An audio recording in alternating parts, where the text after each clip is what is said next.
Warmth came from it. It steamed like a fresh-baked loaf.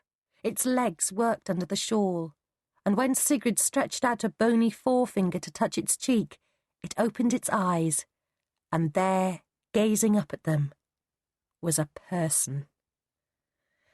"There was a note pinned to her shawl," said Ellie. On a piece of paper, smudged with tears, were the words, "Please be good to my little daughter and take her to Vienna, to the nuns." "What are we going to do?"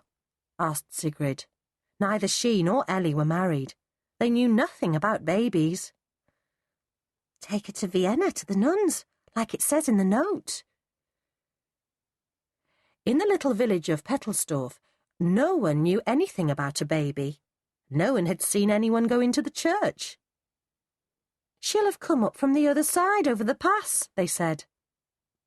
A peasant woman gave them a bottle and some diluted milk from her cow, and they trudged on to the small lakeside station to wait for the train back to Vienna.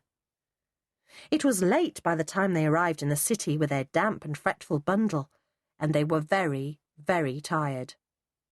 It was almost dark as they walked up the drive to the convent of the Sacred Heart.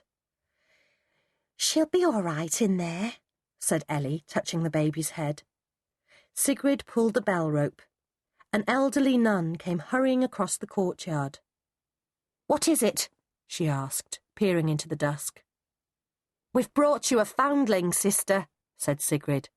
"She was left in a church in the mountains." "No, no, no!" The nun threw up her hands. "Take her away. You shouldn't have come. We're in quarantine for typhus. 3 of the sisters have got it and it's spreading to the children." "But where can we take her?" began Sigrid.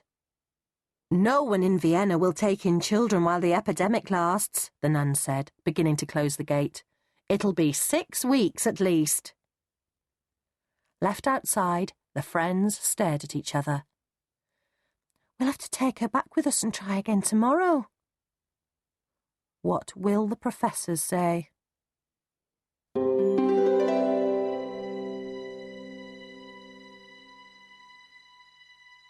The 3 professors had lived in the same house since they were born. It was on the south side of a small square in the oldest part of the town, not far from the Emperor's palace and the Spanish riding school. In the centre of the cobbles was a statue of General Brenner riding a bronze charger. The house the professors lived in was in the middle of the row. It was the largest and the nicest, and had a wrought iron balcony on the first floor and window boxes. Professor Julius was the oldest. He had a pointed grey beard and was tall and serious. Once, many years ago, he'd very nearly got married, but the bride he'd chosen had died a week before her wedding day, and since then, Professor Julius had become solemn and stern. He was a scientist, a geologist, and lectured in the university. His brother, Professor Emil, was quite different. He was small and round, and was a cheerful man. His subject was art history, and he could tell just by looking at the toes of a painted angel whether the picture was by Tintoretto or by Titian. The third professor was a woman, their sister, and the youngest of the 3. Her name was Gertrude, and she played the harp in the city orchestra. Needless to say, none of the 3 had ever in their lives boiled an egg or washed a pair of socks, and when Ellie and Sigrid had their day off, they always left a cold lunch laid out. But by evening, the professors needed help again. Professor Julius had a whiskey and soda brought to his room to help him sleep. Professor Emil, who had a delicate stomach, needed a glass of warm milk and honey, and Professor Gertrude suffered from cold feet and always had a hot water bottle. So now they waited for their servants to return. Sigrid and Ellie were always back by 9 o'clock, but not today. "What shall we do?" asked Professor Julius. "I suppose we'd better go down and investigate," said his brother. So they made their way downstairs to the kitchen. Just at this moment, the back door was opened and the 2 women came in. Sigrid's hat was crooked, Ellie's hair was coming down, and she carried something in her arms.